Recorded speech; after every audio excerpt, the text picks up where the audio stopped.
So, Berto, I sent out a survey to all the patrons of the podcast asking them what sort of deep dives they wanted me or us to do. And the top two were narcissistic personality disorder and suicide. And I have delivered on those deep dives. Right. The narcissistic episode, I believe, was 11, 12 hours or something. The suicide episode was 12 or 13 hours. Jeez. And so I'm working my way through the list, and the third thing is perfectionism, I believe. So I feel like I need to be perfectionist about that one. And spend 6 years on that one. right. But further down the list is this concept called invisible loyalties. So I thought we would do an episode in which we analyze you and your life to see what sort of things you have that we might term as an invisible loyalty. What do you say? Yeah, let's do it. This is the Psychology in Seattle podcast. I'm your host, Dr. Kirk Honda. I'm a therapist and a professor. My name is Humberto Castañeda. I bottle kombucha. So that was just lazy because you're just looking at kombucha. This isn't kombucha. Oh, it's not? No, this is a little tea with blood orange, and it's a herbal infusion. See? Oh, okay. This is not my product. I do not drink my own product. Kombucha will kill you. Yeah.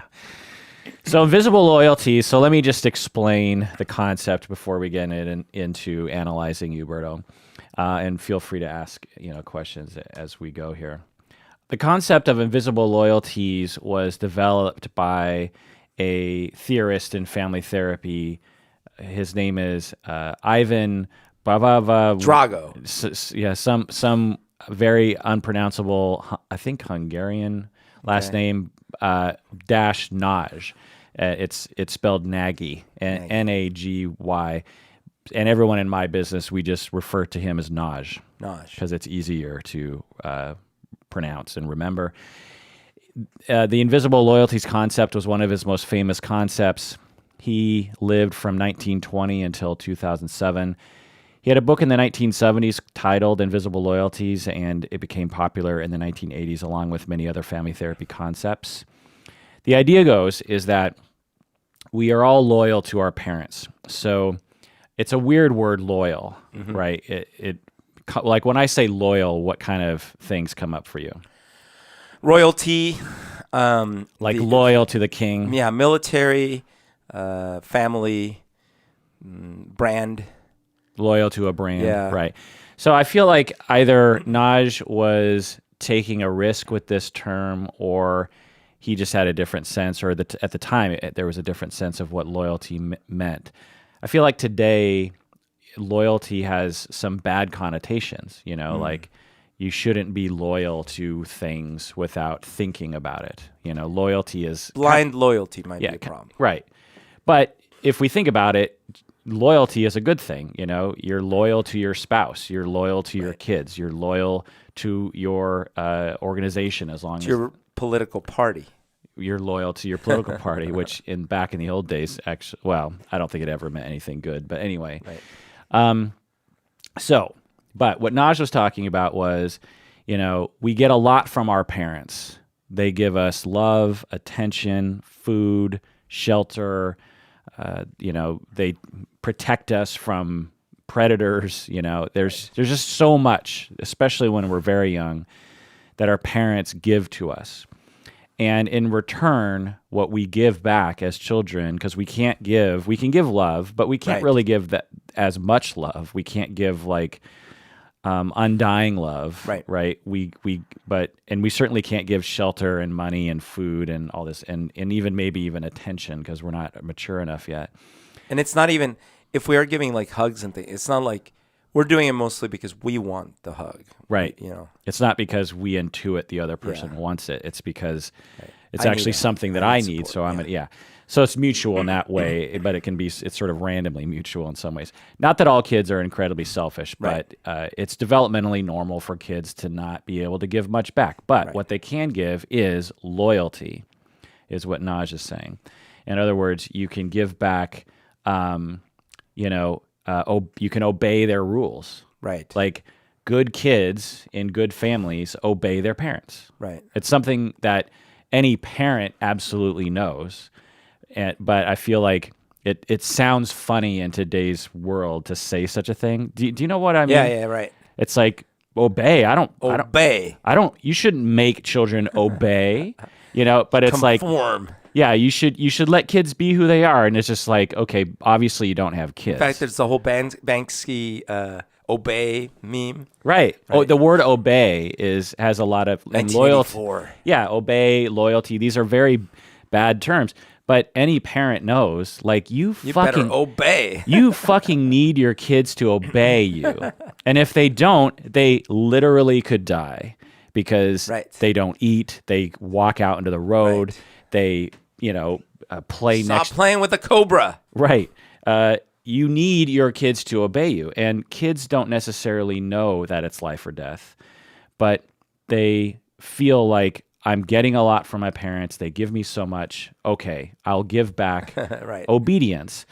I remember when I was a kid feeling that way. There were times when I felt like it was illogical, some of the rules that were put on me. Right. And why do I need to do that? Right. But because I had goodwill from my parents and family, I sacrificed that for them. I was loyal to them. Right. Especially because, like, when you're a kid, I've noticed this with friends that have kids too. Like, as a kid, when you're doing an activity, let's say you're jumping on the couch and seeing how far into the living room you can jump, right? You could do this for 10 hours, 12 hours, 24 hours, right? The adults in the space, at some point, at first they might, if they let you jump on furniture, sometimes they don't. But if they do, at first they're like, oh, that's funny. They're having fun. After like 10 minutes of this, they're like, all right, that's enough. And as a kid, you're like, why? Right. Why do I have to stop? Just stop. We're trying to have a conversation. But why? I could go on for 10 hours. Right. To the kid, it feels like parents are just out to ruin your fun times. Why are we leaving the park? Right.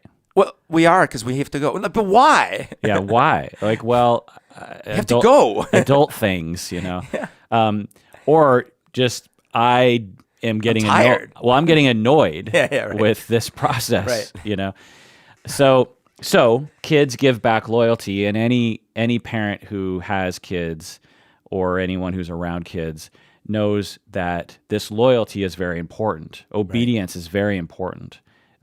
Kids listening to you and regarding your opinion or your feelings about something is very important. Right. Also, other loyalty aspects that children have are preferring their parents to other adults. Right.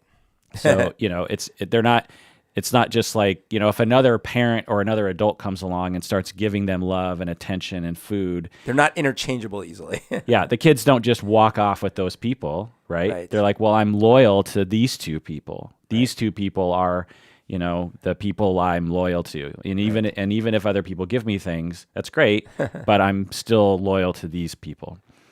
Another aspect of loyalty is we mimic them. We will mimic our parents.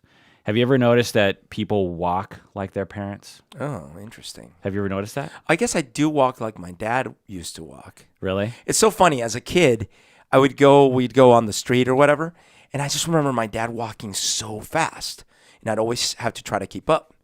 And me and my cousin, I remember us remarking like, oh man, he's walking so fast. And then that's just how I started walking.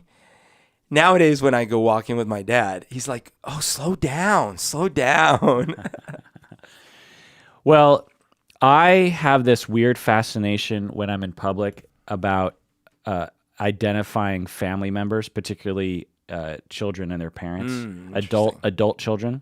Oh, okay. And I will be at the mall or the movie theater or something, and I'll be like, that guy is an exact in between of the mom and the dad, and like I look for you can see certain markers, like the way the nose looks or the way the ears look or the hairline, the way their butts look can actually be really similar.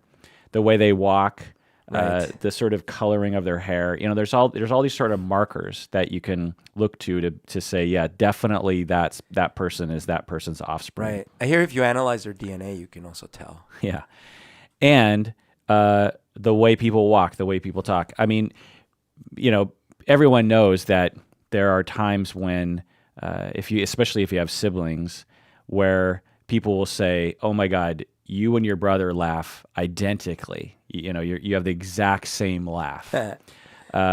Me and my siblings, I have 3 siblings, and there are multiple aspects of us that are identical that I didn't realize until I brought other people in to the circle, and they would see my siblings and say, "Oh my God, you guys are the same." Yeah, you're exactly the same. You look similar, but you talk the same. Your voice, your timbre is the same, and we tend to believe that our timbre and our cadence and our unique, and our laugh and our walk is either unique or innate or just us.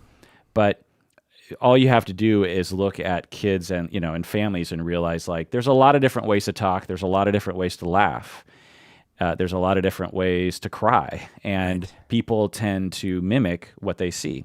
And this is another part of loyalty. We try through these methods as children to gain love and approval. It's logical, right? It's if I'm 5 and I want my parents to love me, the more I am like my parents, the more likely they will love me. Yeah, intuitively, you just kind of probably feel that. Right. So was Steven Tyler singing to his daughter when he said, "Walk this way, talk this way"? That's gross. What is that song about? Talking about how his sibling or his children should imitate him. I think it's like, isn't that? It's a sexy song, right? I guess so. What are the lyrics to that song? Just give me a kiss. Wait, talk for a second, because I'm gonna look up walk this way, talk this way. I don't know. Let's see, because I always thought the first song I ever heard of Aerosmith was the one with the girl who's like a tramp or something. Do you remember that song? No, but we got the lyrics here. Okay. Backstroke lover always hiding neath the cover till I talked to my daddy, he say. He said you ain't... daddy. There's a daddy thing. Yeah. He said you ain't seen nothing till you're down on a muffin. Oh, boy. Then you're sure to be a change in your ways. Okay. Backstroke lover always hiding neath the cover till I talked to my daddy, he say. Daddy, there's the daddy again. Yeah. I met a cheerleader, was a real young bleeder. Oh, no. Oh, boy. Oh, my, what? Oh, boy. All the times I can reminisce. The best thing loving with her sister and her cousin. Wait, what? Started with a little kiss like this. She saw seesaw swinging with the boys in the school with your feet flying up in the air, singing "Hey diddle diddle" with the kitty in the middle. You be swinging like you just don't care. So I took a big chance with the high school dance with a missy who was ready to play. Was it me she was fooling because she knew what she was doing? Taught me how to walk this way. She told me to walk this way.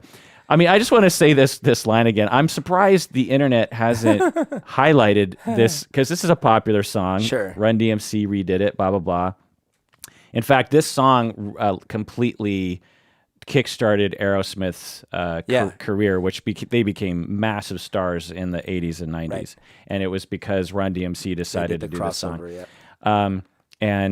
Again, I met a cheerleader who was a real young bleeder. Yikes, man. Jiminy. No, I guess he's talking about when he was in high school. I was a high school loser, never made it with a lady till the boys told me something I missed. Then my next door neighbor with a daughter had a favor, took me just a little kiss like this. So I think he's talking about when he was in high school. Right. But geez, young bleeder. That's pretty awful. Okay. Not that there's anything wrong. Maybe that just means she's a bleeding heart liberal. Well, and honestly, there's nothing wrong with menstruation. We don't need to stigmatize that. So we are loyal to our parents when they give us love. So we get love from them, attention, shelter, blah, blah, and we give back loyalty. Ragdoll. That's the first one I ever heard. Ragdoll, living in a movie, hot tramp, daddy's little cutie. That's the daddy's little cutie. Jiminy. There's a lot of daddy daddy issues. stuff. Yeah. Okay, so So we get love, we give back loyalty. Nagy asserted this. However, when there are problems in a family, abuse, neglect, bad parenting, mistreatment, not giving the child enough love, trauma, war, poverty, societal oppression, marginalization, this sort of thing, this creates a scenario where the child isn't actually getting enough love and attention. So the child wants to give back loyalty, but is ambivalent about it because the child also does not want to give back loyalty. Oh. So that's because they haven't received enough of the thing that they would need to feel like they want to give back loyalty. Right. Because that's the main thing that children can give. Parents can give love, attention, all these various things, but kids really, the main thing they can give back is obedience, loyalty, preference, and this kind of stuff, and mimicry. Right. But because the child isn't getting enough, they're like, well, do I really want to give back that much? And so, but we have this deep need to be loyal. We don't just give it back in reciprocity. We actually have a need to feel like we're affiliative with our family group, And it seems like that extends in many meta ways, right? Like we need to be loyal to our country, to our football team, to our political party, to our religion, to our everything. Right. One could argue that it's just a adult manifestation of this child need. Right. And it's interesting that you bring that up because I don't think I'd ever thought about that. I'm a Husky football fan and have always been. And why? Because did you rationally decide that they were statistically the best team that you should root for? Right. No. And there were many years where they weren't. And so in this model or this metaphor, it's what are they giving me? Well, what they're giving me is there's a group of college friends that we watch every game together. Right. So I get a lot from that. I get, camaraderie and friendship, excitement. You get your identity. Yeah, group identity. Which is interesting because your parents gave you your identity too, right? Yeah. They gave you your name, your last name, where you lived, who your surrounding people were, all these things. Yeah. And when you're proud of that, then you give tremendous loyalty, Right. Like when people have white pride, for example. Right. So, I mean, no joke, but so when we are ambivalent about our experience growing up, then we're also ambivalent about our loyalty. We want to give, but we also don't want to give.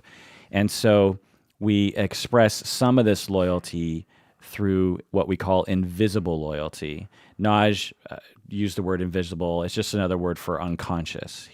Nagy came from psychiatry and Freudian words, and he was trying to make it less complicated, essentially. So invisible means like sort of not explicit. Invisible to the person. So, in fact, a lot of times people are invisibly loyal.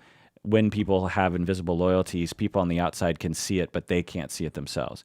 Because the idea is that they can't admit to themselves that they actually are trying to mimic their parents. Sure. They're trying to be obedient to their parents because they are so angry at their parents, or they're just sort of, they're sort of meh about their parents. And so they can't admit to themselves that they are deeply still, as an adult, still wanting love and attention and all those good things from their parents, and they're still invisibly loyal. So and an outside observer can pick that up. Potentially, yeah. So the ways that this often manifests is in destructive ways. So we're not just loyal to our parents. So all of us are loyal. So even in good situations, no parent is perfect, right?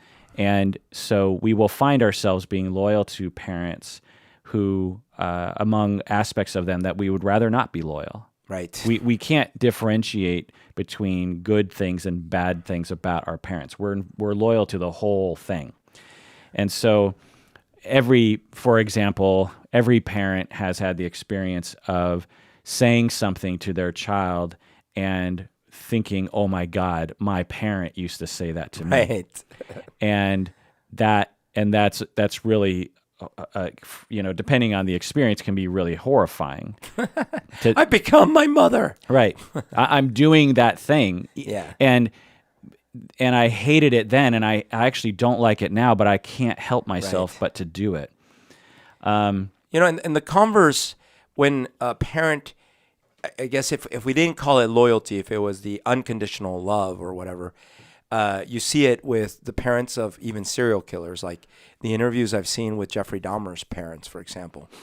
Like they are horrified by the actions, but they sort of couldn't stop loving their child.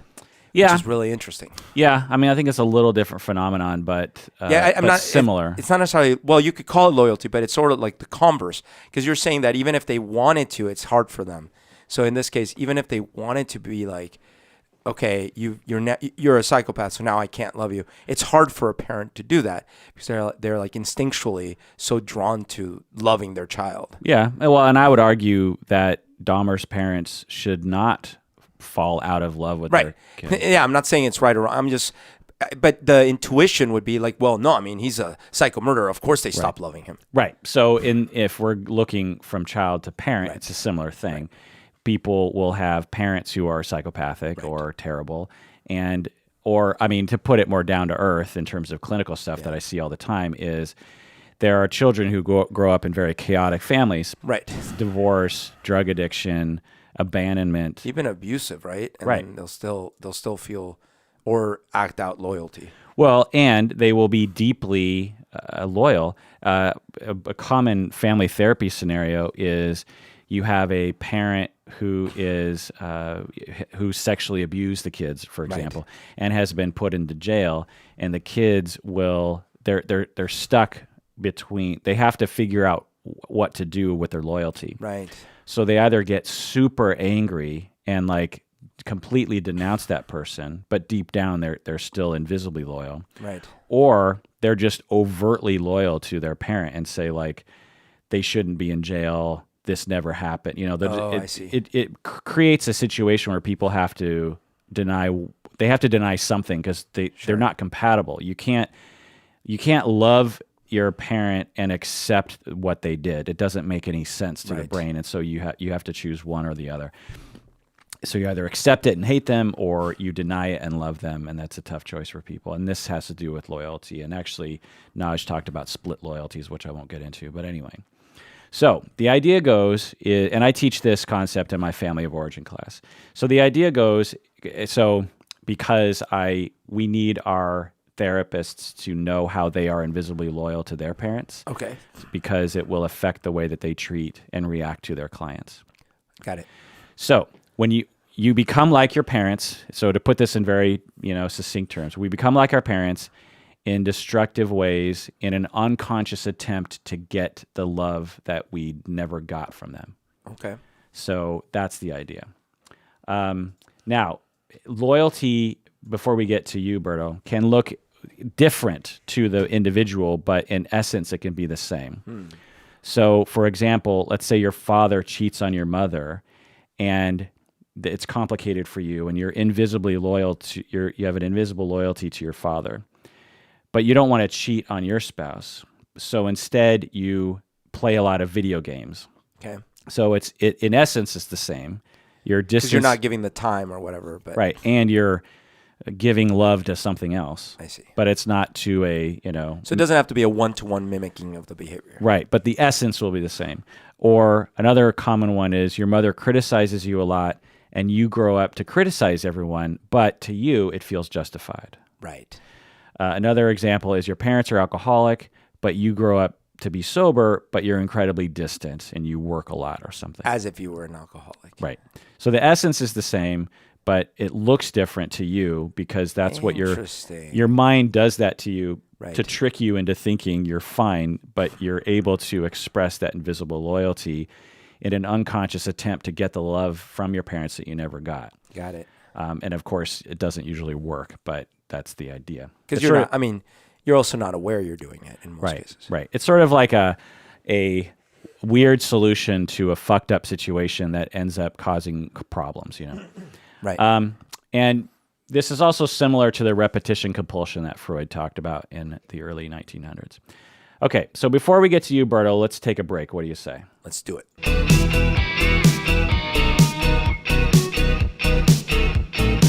All right, we're back from the break. Please become a patron of the podcast by going to patreon.com. Be a loyal patron. Exactly. We give you so much, and what you can give us is your imitations of us. Your your impressions of us. Yeah. Also, tweet Berto at PsychoBerto, and that psycho, the O is a 0. Psych 0 Berto. Just because he likes to screw with people. Also, if you want all of our episodes, they're all on our website, and there's other fun stuff there. I was trying to not have a 0, but someone else owned Psycho Berto without the 0. So this was not necessarily a me wanting to mess with people. And at the end of the episode, we'll go over some patrons who will get some swag. What do you say? As you can see right here to my right is... What is that, swag? That's mugs. Ooh. That will go to all the $20 patrons. Nice. And okay, so Berto, invisible loyalty. As we were talking about it, does anything pop into your head? Yes. I mean, I certainly have shown visible loyalty, and I'm sure invisible loyalty. So let's take my dad, for example. The situation with him where he would be not making money and he would basically spend my money too and all these things, right? And yet to this day, I support him, right? Yeah. So I show him loyalty mm-hmm. in a sense where I could have said years ago, sorry, you're on your own. You're an adult. Well, right. So let's break this down. So are people in your life not quite so happy that your dad is a drain on your finances? Some people definitely. Right. So like my aunt for years was like, you should not. Okay. So your dad was, we don't know where he was draining his money. We would speculate it was some sort of addictive behavior. Yeah, probably opioid. Or a combination. Yeah, probably opioids is the guess. Sounds like there was gambling too. Oh, gambling. Okay, well. And he claims it was women. Okay, so let's say all three. All three. That he was draining money away from the family, and it was harming people in his family. Right. His people around. And so in this quite overt loyalty to him, you're 42? 43. You're 43 years old, and you're still giving money to him. Yeah. I'm his sole source of income. Yeah. I mean, there's a practicality to it, but you're trying to, one could say, depending, and well, tell me if you think this makes any sense, that because I'm guessing you're ambivalent about doing it. I'm guessing you're just like, I've been ambivalent about doing it the whole time. Right. And what's weird, I think I've mentioned this before, the trick I played on myself the whole time was, well, I mean, he's too old now for me not to support him. But I was saying that even when he was like in his 50s, right. So the idea goes, possibly, and you tell me, that by giving money to him, you're actually expressing an kind of not necessarily an invisible loyalty, it's just an overt loyalty, trying to get the love and attention from him or stability from him that you wished you could have got when you were younger. Right. Does that make sense? That totally makes sense. Yeah. Now, there's also a sense of loyalty in that there were elements that I did receive from him during some crucial years that I feel grateful for. And I feel like if I hadn't felt that gratitude, I would have been a lot less inclined to give him money. But I was like, well, he was a good dad to me in these ways, so I guess I should help him out, Okay. So what about other invisible ways that you might be loyal to, like him, that you're similar to him? So, or your mom or your grandparents. Yeah, right. So he, growing up around him, he was someone who would criticize things a lot, right? And a lot of times he would rail against the world. So we'd be, the typical evening would be us watching television in the news. I'd come home from school, did my homework or whatever, and it's like 8 o'clock after dinner, and the news is on. And we were in my grandparents' room, and the news is on, and he's just like yelling at the TV, like, God damn, these insulting. Oh, and also being very sexist too, because usually there's a female presenter, and he's like, this prostitute, blah blah blah, stuff like that. Wow. Yeah, it was really bad. And he would just talk about all the corruption and the, of course he wasn't wrong about corruption or any of that stuff, but he was just constantly in rage against the machine. Yeah. So are you like that? I have been. Yeah. I've had episodes throughout my adult time. I remember when I first started going to therapy, I've told this before, I think, how I arrived, I would come from the east side, and my therapy was in Seattle. And oftentimes I was late. And almost every time I would walk in, and instead of like, oh man, I'm so sorry I was late, I should change my pattern so I can stop being late, I would walk in with a frown and just start like, oh my God, I'm so angry at the city. Like, this traffic is so ridiculous. And a little bit of rain, and everyone forgets how to drive. And it's just like, and I remember my therapist going like, wow, you really have a lot of anger right now. And I'm like, well, no, it's not that. It's just so upsetting. I was like, well, okay, well, why don't we take some deep breaths? And I'm like, no, I'm calm. I'm fine. But I remember that. And it took me therapy to kind of look back and be like, oh my God, that's what my dad used to do. That's my dad. I'm being my dad. Do you think your dad, so in that scenario with you were deflecting? Definitely deflecting.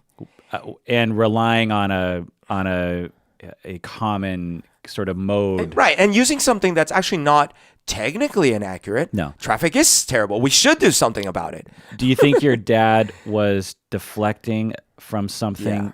What do you think? Yeah. I mean, I never thought of it that way, but now it's obvious because he is unemployed, living at home, completely dependent on his parents at the age of late 40s. And he's got a child that he's got to take care of. And instead of focusing his energies on that and getting a job again and paying for things and really establishing a base again, he's angry at the government and the world and just, Yeah, it's quite... I hadn't put that together, but that's a good point. That's quite consuming to everyone in the room. They all have to focus on this process. Exactly. And they cannot technically disagree. Of course, they could say like, well, don't call that reporter that or whatever, right? That there were some extreme elements. But they certainly couldn't be like, well, technically the government isn't corrupt. It's like, actually, no, the government is corrupt.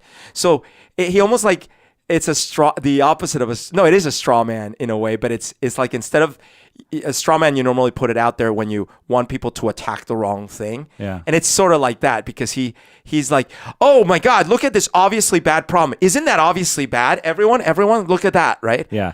And he might have even been either overtly or subtly drawing a connection to the fact that he wasn't employed to the corruption and everything that was wrong. Could be. No, actually, totally.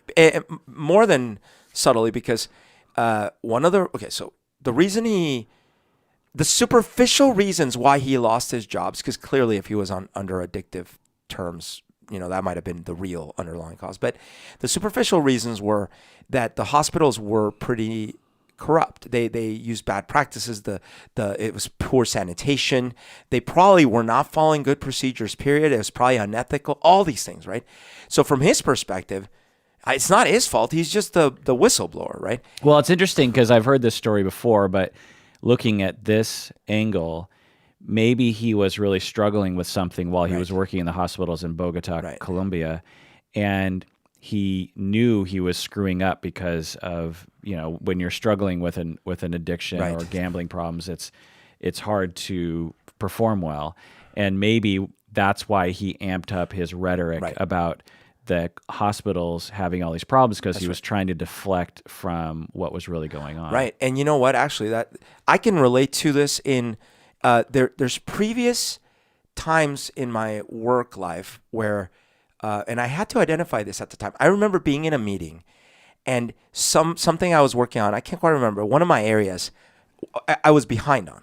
It was just behind, right? But I remember it's in a status meeting And I did this because instead of me like just being like, yeah, I mean, we're behind, right? I got so angry at something else someone wasn't, and I'm like, oh, well, and it was totally the same process, the same behavior. Yeah, so you're right. There could have been that. Oh, and then when he had lost those jobs, my grandma was, my mom's mom was trying to get him jobs. And admittedly, in a sort of corrupt way, because she worked for the Congress and she had all sorts of inroads with places and stuff. But from my perspective, it's like, okay, well, that sucks, but get the freaking job and then start solving the system or whatever, right? Right. Instead, he was like, no, I refuse to take any of those jobs because this is a corrupt process. So it's the same kind of thing, right? It's like, all right, well, then what's your... And then the other thing he started doing is he started working pro bono. He would go help families who couldn't afford it. And so on the surface, it's like, oh, well, but the poor guy, he's offering his services for free. Well, yeah, but you have a family to take care of. Yeah. So it's like, I get it. You have a surplus of food. You gave 10, 20%. Give 50%. You have no food. You found a piece of bread. Your son or daughter is hungry, and you gave the bread away. That's not the way to do it. Right. It's interesting. So the way we would frame this is your dad had a quality in which he would deflect from his shame or his responsibility or something by railing against something in society, right, and or in the broader community, so to speak. And then you watched this, right. And then when you grew up, because your dad had he gave you a lot of love, he gave you right. a lot of good things, but he also neglected you in certain ways, right. and you were generally mistreated, like through the circumstances of your parents' divorce and your right. mom moving away and everything. And so you're ambivalent about your loyalty towards your dad as you're growing up, towards right. your caregivers. You're like, well, I want to be loyal to them, but I'm also like a little skeptical of their right. of their life, Yep. And so you drive your loyalty underground. It becomes invisible, unconscious, and you adopt through mimicry this quality of distracting from your own shame by railing against something in society, and then you go to therapy and your therapist notices it. Yeah. Do you do it in other contexts as well? You did it at work, but... I do it. I've done it, obviously, because over the years I've become way more aware of it. I didn't have this language that we're using right now, of like the loyalty and things like that. It was more, I started becoming aware that I had rage bursts, and that those rage bursts seemed really familiar. And then, so we worked through therapy and that. And familiar to your dad? Yes, right. And so I have had cases in relationships and, like I said, at work where it was similar, where I would deflect. I mean, I probably still do that on occasion with a friendship or something.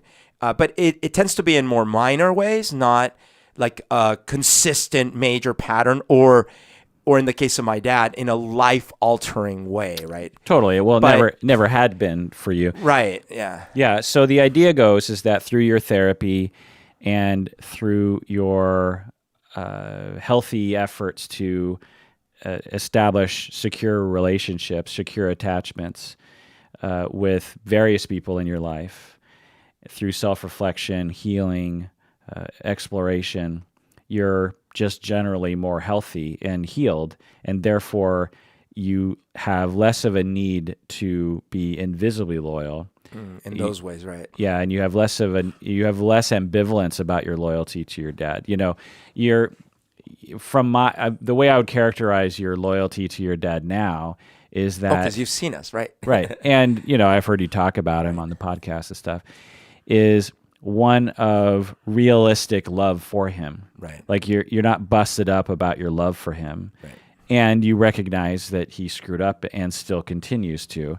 But, you're at peace. Yeah. And with that peace comes less ambivalence, less need for denial of one's loyalty, and less need for invisible loyalties. Makes sense. So good for you. Yeah. Yeah. What about your mom?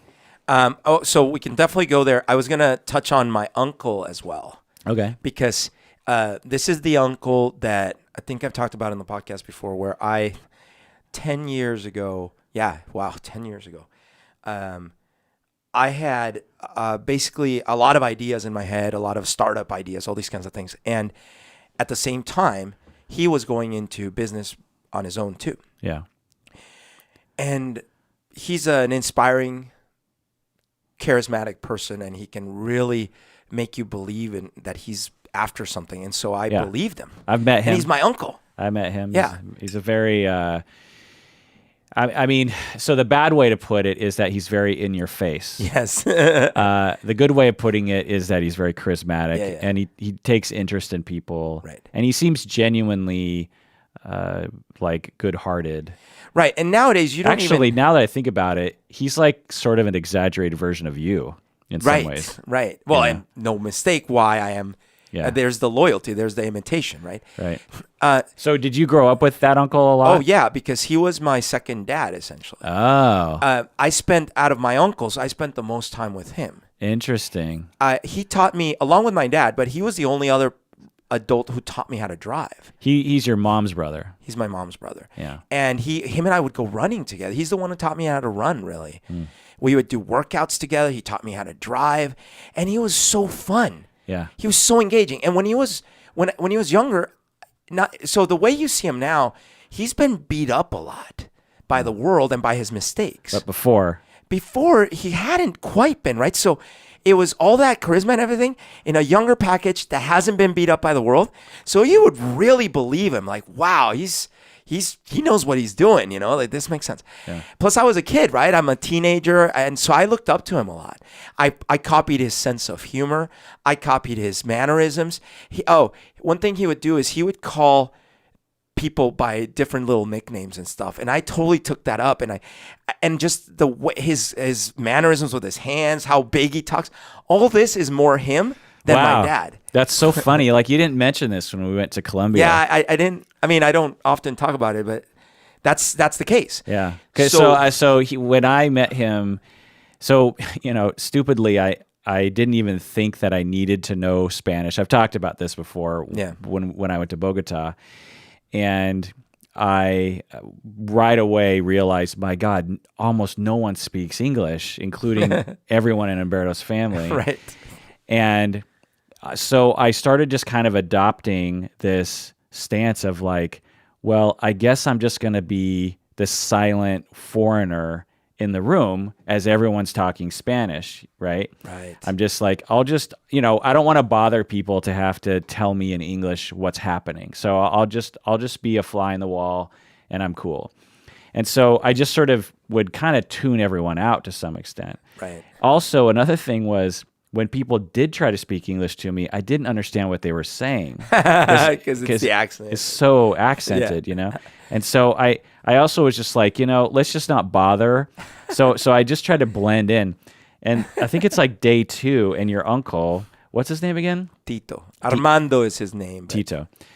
He was frequently trying to, like, through a joking, make fun of, sort of hazing sort of way, get me to not be the wallflower. Do you remember that? Yeah. Yeah, like he would say things, and he was always trying to, like, I don't know, just get under my skin in a nice way. Yeah, right. But it was, and I can take it, you know what I mean? But no one else was doing that, you know what I mean? He was the one who was really, getting under my skin. Yes. He is the life of a party. Well, he used to be like that, and he another interesting thing that I realized I was copying him without knowing. So when I've had long-term relationships with women, mostly longer-term relationships, because like the short-term girlfriends, I don't think I used to do this. But if a attractive female was in the vicinity, I would be like, oh my gosh, look at her. She's so hot, right in front of my partner. Oh. And this, of course, would upset them. Yeah. And if there were other people around, they'd be like horrified by it, right? Yeah. But to me, I was like, what? I'm just pointing out this person's hot. Look at that, right? Yeah. Okay, and I just thought, oh, that's just the way I am. But then I remembered one day that that's how he was. We'd be, for example, with his wife and his daughter and me, and I was staying over on the weekend or something, and we'd be watching TV, and there was like some show or something, and some attractive woman was part of the show, and he'd just be like, conejos, which means like bunny rabbits or something, and he'd just be like overtly talking about it. And so I kind of got wait, bunny rabbits? I don't know. It's just something he would say. Conejos. Is that what anyone else would say? No. Just bunny rabbits. I don't know why. It was probably the bunny, like the Playboy bunny maybe or something like that. Okay. But it was very obvious he was essentially drooling over this person on TV. And I'm sure it happened in real life too. And so I just saw that. And I thought, okay, well, that's what you do, right? Not explicitly, but in my head, I'm like, okay. But I didn't put the two together until years and years later when one time I was like, oh, wait a minute. This is what he would do. Right. So the hard pill to swallow that I often run into with my students at Antioch is that by doing that thing, by mimicking him and not realizing why or how, right, you were unconsciously trying to get love from him, even though he wasn't even there, even though he wasn't there or wouldn't right. necessarily care, right? But it's this unconscious attempt at mimicry to gain love and attention from him, right? And the hard pill to swallow for people is imagine he sexually abused you. Oh, right. And you hate him. And you were still trying to do that, right? And the idea from a professor, me, telling the student, oh, right, you might be acting like him because you actually deep down want his love and attention. Right. Oh, yeah. That's a very upsetting notion to people. Right. But because like totally in my normal. case, it's not that hard for me to, because I have all these good memories with both him and my dad, right? So for me, it's not hard for me to imagine why I would have wanted to imitate them, even if the behaviors I'm imitating, even if at the time, like with my dad's case, I knew at the time that he shouldn't be yelling at the TV like that. Yet, Well, let me ask you, when you were 22, would you have had the same openness to this idea, or would you have? Probably not. Yeah. I don't know. I certainly was blind to it. But would you have admitted, oh, well, maybe I am imitating my uncle and my dad because I secretly want their love? I don't know. Probably not. Not. Well, it might have been tricky. It's harder for more immature people or more, still healing people to admit these kinds of tricky situations. What about your mom? I mean, you didn't spend actually. Sorry, and I'll go to my mom next. To your point that you just made, because earlier you were saying something about how sometimes they, in this loyalty, you will do something but then justify it. Well, when I'm doing it for a good reason, right? And I actually can relate to that because criticizing, for example, is something that has been done a lot in different pieces of my family are hypercritical. And not just my dad, not just like my mom, my mom's mom, like there's a lot of hypercriticism. And I have definitely been like that with some of my relationships. But when I've done it in my mind, I'm like, well, they really are screwing this up, or this is really a valid complaint. Like, Right. So I can totally right. So to help people who might have questions about that, they're like, well, wait, so if I ever criticize something, I'm blah, blah, blah. The idea is the emotional energy around it. That's what I tell my students is that it's not the criticism or the, noticing an attractive woman walk across the room. It's the intensity and what it produces socially around you. Yeah. When you criticize, if it creates a very similar social scenario as the one you experienced secondhand growing up, then yes, it's more likely an invisible loyalty. Yep. So you keep avoiding your mom. Okay, so let's go to my mom.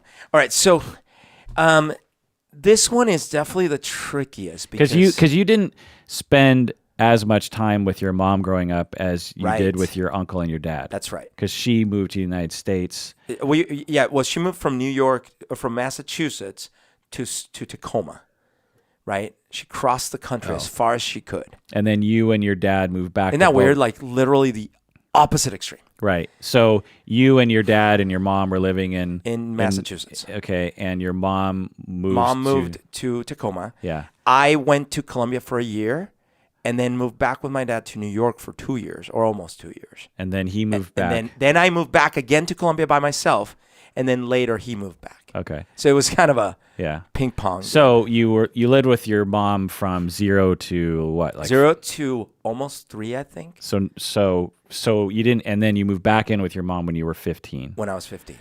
So, And but only for the high school years, right? So like 3 years. right. And you probably didn't spend. So I lived with her a total of like 6 years. Yeah. That's interesting. Yeah. So, and not of the years when you're really absorbing your parents' Probably not. personality.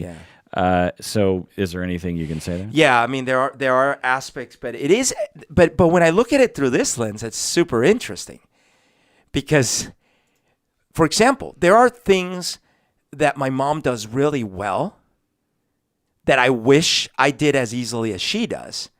But unfortunately, probably because I wasn't around for those crucial times, I didn't end up being quote unquote loyal to those aspects. For example, my mom is super organized. She doesn't, in general, doesn't procrastinate. She is very diligent. She is, like all these very organized, very methodical things, right? She is hyper cautious, but because my dad is a hypochondriac, or not a hypochondriac, but my dad was obsessed with germs and disease, so I am like that. But my mom is more about like not taking any chances, any risks, right? No, you're not gonna do a band. You're not gonna do a startup. You're not gonna. No. You work a steady job. You don't go out at night. You don't take any risks. Damn it, right? Whereas with my dad, it was more like, don't touch that. That's probably got bacteria on it. Right. So in terms of Naj's language, it's possible that this isn't invisible loyalty, but well, I guess you could say it was. You had to choose because your parents put you in a position where you had to choose who to be loyal to. You were. So you chose one over the other, and you chose your dad, right? And by definition, the more unlike your mom you are, the more loyal you are to. Oh, right. And actually, that's a good way to frame it, because the other potential is that I certainly was probably subconsciously trying desperately to be loyal somehow to my mom, because she must have left because of me, right? So if I could be, and I'm obviously not literally thinking this, but if I could be loyal enough, maybe I can have her back. But the challenge is I don't know what to be loyal to because I don't know her, right? So this is an example where we would clash. I remember one time I was visiting her, and I think I've told this story before. I was coming down the stairs. She was in the little TV room, and I would walk by and I would wave and say hi, and then a little bit, and I'd go to the kitchen. A little bit later, I'd come by and I'd look and I'd wave and I'd say hi. How old are you? Well, this was probably when I was 9, maybe. Okay. Maybe 7 or 9, and I'm doing that, right? After the 4th time, maybe 5th time, she's like, "Stop it! Why do you keep saying hi to me?" Right? So like my dad would have never had that reaction, right? Yeah, right. And so I was like, whoa. I got like really taken aback, like my head got cut off, Yeah. So I didn't really know how to relate to her. Yeah. I didn't know how to talk to her. I didn't know what she was into. Right. Yeah, the message is when you bother me, I am going to react very strongly and I'm not going to help you out. Right. Like you're just being a kid, right? Probably expressing the fact that you miss her Yeah. on some level, and you're gonna get your head, chopped off without any kind of guidance. There's any parent can, attest to getting annoyed with repetitive behaviors by their children, especially ones that demand your attention. And so you could certainly imagine after the 4th or 5th time getting a little annoyed, but a parent who was raised differently would say something like, "Hey, why don't you just come join me?" Right. Or maybe like switch it around in your head and just be like, okay, if I'm going to deal with this, I'm going to make it sort of fun for me too. Game or something, yeah. So I'll just start counting. Good. High number 7. I like it. Let's see if we can get to 100, or just some kind of, creative way other than biting your head off, So I don't know all of these things, whether they're related to this topic or not, but the fact is, when I think of ways in which I would be loyal to my mom, I do that now more in my life. And maybe some of these are actually somewhat healthy in that I started realizing, okay, I kind of have to be responsible. I have to, I have to save my money more. I have to, these were all things that my mom's really good at. But those didn't come natural to me at all. Absolutely all the behaviors I was mimicking were my dad's behaviors. So it's really interesting that you frame it that way, that like I was, overdoing it in the direction of my dad. Right. So what's the final word about invisible loyalties, Berto? I'm going to think more on this because honestly, it's an interesting model. I hadn't realized this was a thing. And actually even just in our little conversation here, that I put together this idea of like, oh, wow, my dad was deflecting and I'm deflecting when I do that. Because I had already put together years ago the idea of like, oh, I'm copying him. I shouldn't do that. But I hadn't put that little extra bit together of like, why was he doing that, right? So that's really fascinating. I also find it really interesting that in the case of my mom, when we first started this conversation, in my mind, in fact, the reason I was delaying on my mom, I'm like, okay, there we're going to have tons of material. But what's interesting is, yeah, of course I have a lot of resentment and hurt feelings and trauma, but I actually ended up not copying her a lot and sort of to my detriment in some ways because she had some good patterns that I wish I could copy. Mm-hmm. Yeah, so that's kind of fascinating. Yeah. So I forgot that I should probably mention some things in which some just minor, because we're getting into some deep things, which I think are probably more relevant, but just some other minor things. Like for myself, I remember as a teenager, I think I'm sitting in the backseat of the car, my dad's driving, and I noticed that my dad, when he's driving, he would play with his hair on the back of his head. And so he's got his left arm up, he's driving the car, and he's sort of randomly playing with the hair on the back of his head. And he would just have this sort of pattern where he would sort of scissor his with his fingers. And I'm like, that's kind of a weird thing that my dad's doing. And then all of a sudden I realize I'm doing it at the same time. Oh, as you were realizing that? Yeah. Yeah. I'm like, wait, I'm doing it too. That's hilarious. Another is my mom. God bless you, Mom, if you're listening. I don't know if I ever told my mom this. I think I have.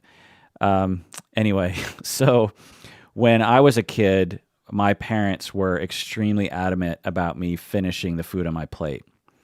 And I think that's a good, parenting style. Yeah. I was the same. Yeah. To the extreme, though, to the point where I think I got traumatized by it.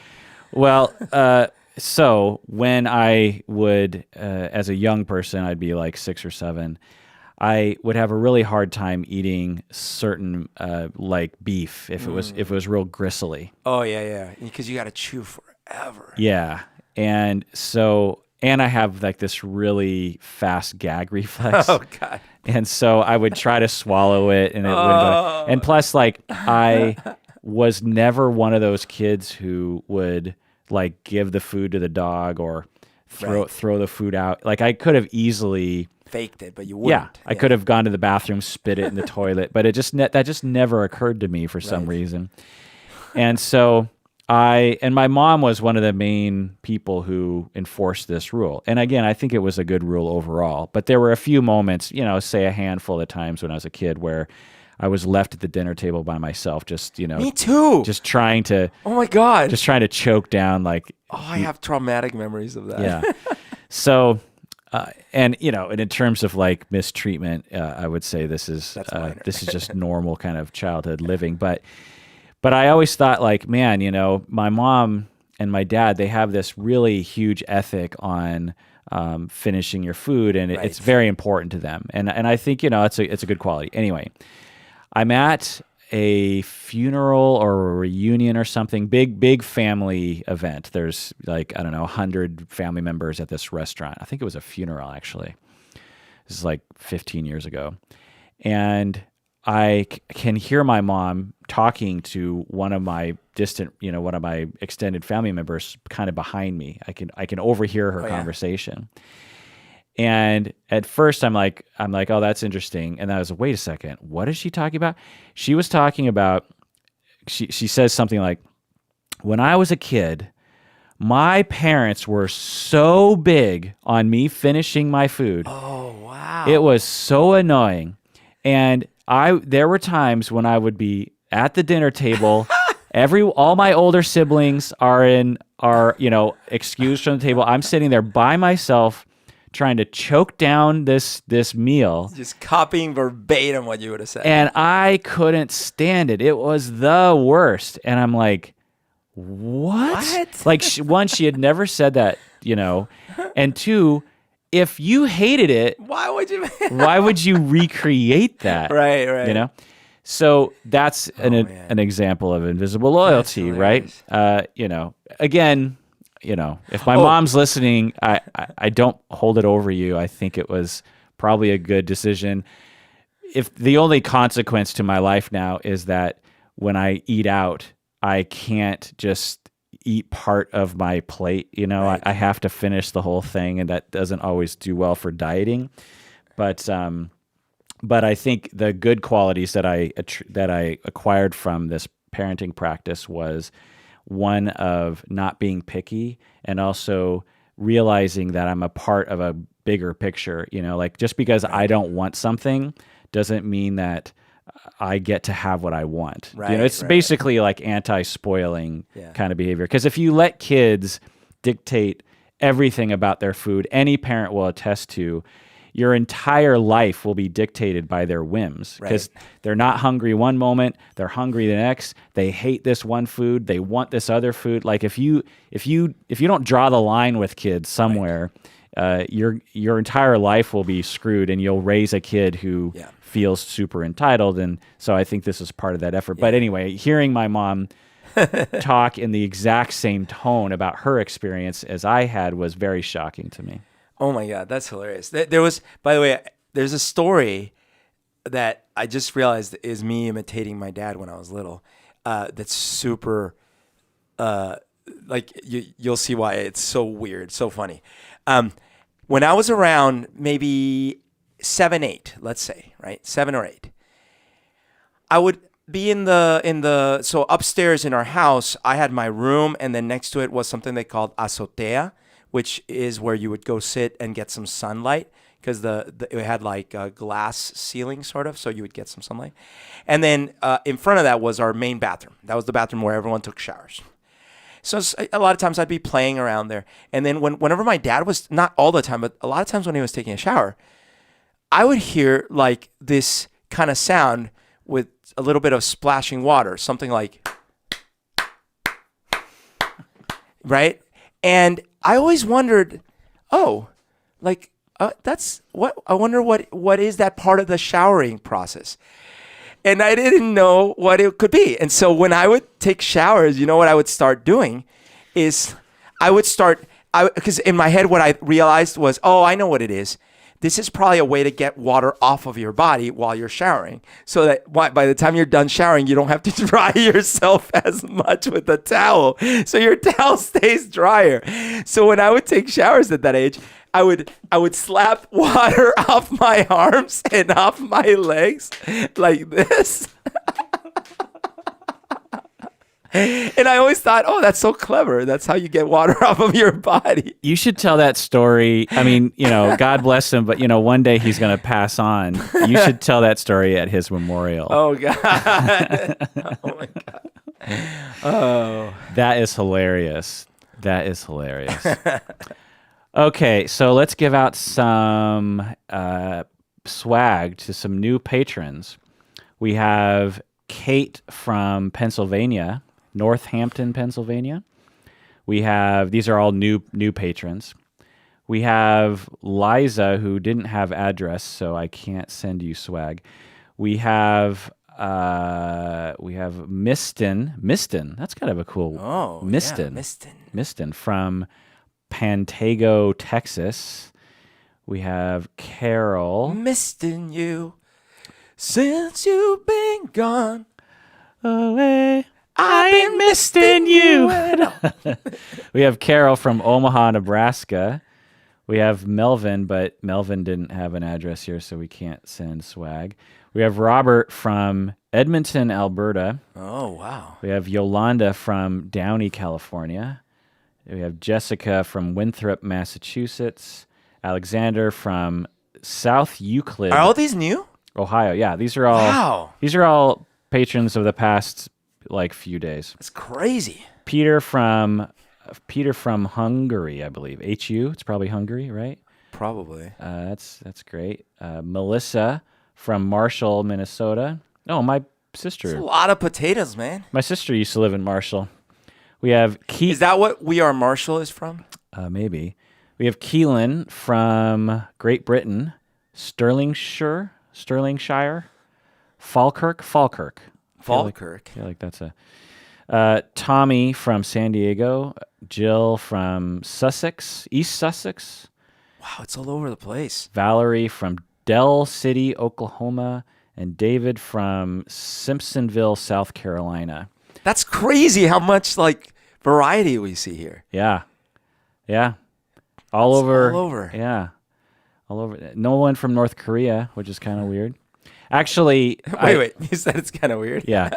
Actually, Can they access us? I looked at this analytic about where our listeners are from, and there's only 10 countries around the world that don't have data indicating that they're listening, and one of the countries is North Korea. Right, but I mean they can't access us. Right. China, they can't or can't. Yeah, absolutely, China. Okay. The only other countries are the Sahara Desert countries. Oh, okay. Where I'm guessing it's just too hot. Yeah, it's too hot for psychology. All right, well that does it for that episode of Psychology in Seattle. Thanks for joining us out there. Let us know what you think about Invisible Loyalties and send us your own stories. Maybe we'll read them on air. Please take care of yourself because your parents also deserved it.